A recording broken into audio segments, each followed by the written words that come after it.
had a speaker that addressed this committee on litigation and also at the end of his remarks addressed the committee about elections priorities for the Georgia Republican Party.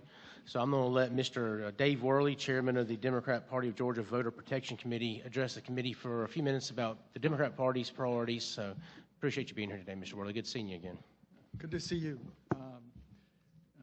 Chairman Fleming, Vice Chairman Anderson, members of the committee, thank you for the opportunity to appear before you today on behalf of the Democratic Party of Georgia.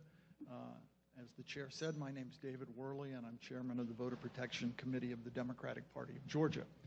In addition, from 2004 to 2021, I served as a member of the Georgia State Election Board. The Democratic Party has three overarching principles guiding our positions on election procedures. Can you hear me now? Yes. Okay, sorry.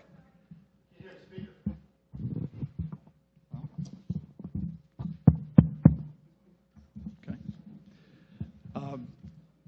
First, we support policies that make voting convenient for voters. Second, we support policies that improve efficiency and efficacy for election officials. And third, we support policies that strike the appropriate balance of maintaining integrity and preventing fraud, but that also ensure that those who are eligible can still vote. It is sometimes said that allowing an ineligible voter to vote dilutes the votes of eligible voters. Removing a voter who is actually eligible from the voting rolls does more than dilute a vote. It completely eliminates an entirely lawful vote. With that in mind, these are our policy recommendations. First, you should address voter access while maintaining election integrity. Election integrity includes allowing every eligible voter to vote and making registration and voting as simple and easy as possible. To do that, Georgia should do the following.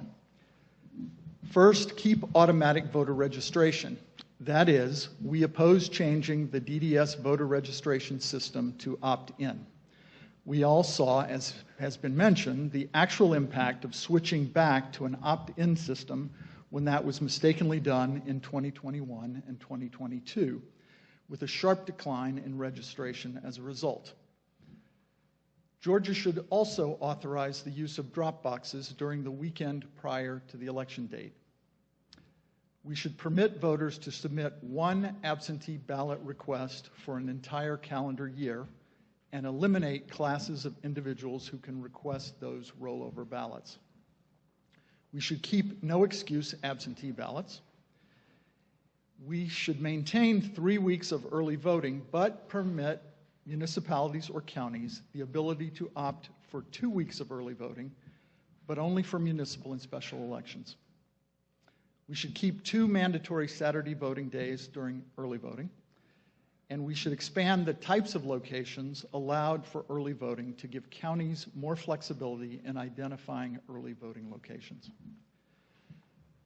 We should also permit voters who arrive at the wrong precinct on election day the opportunity to cast a countable provisional ballot all day and not just after 5 p.m.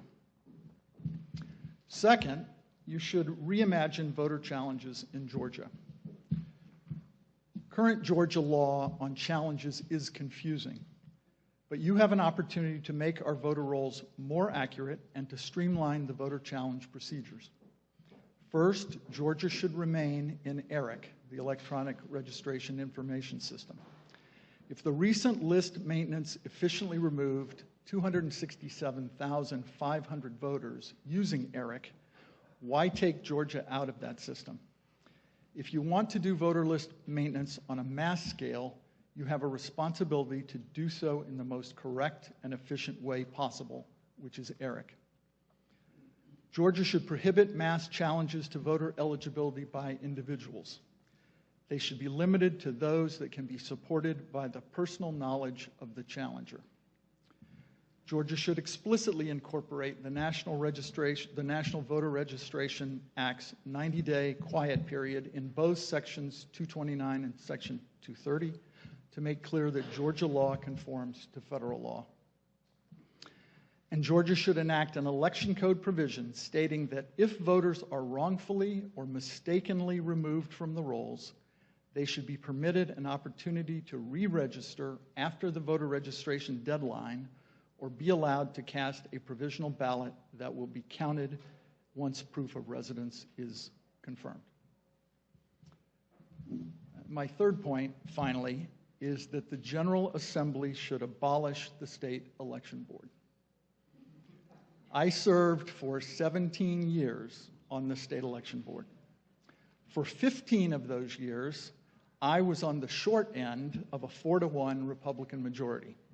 And so I served with many Republican members of the board and 3 Republican secretaries of state.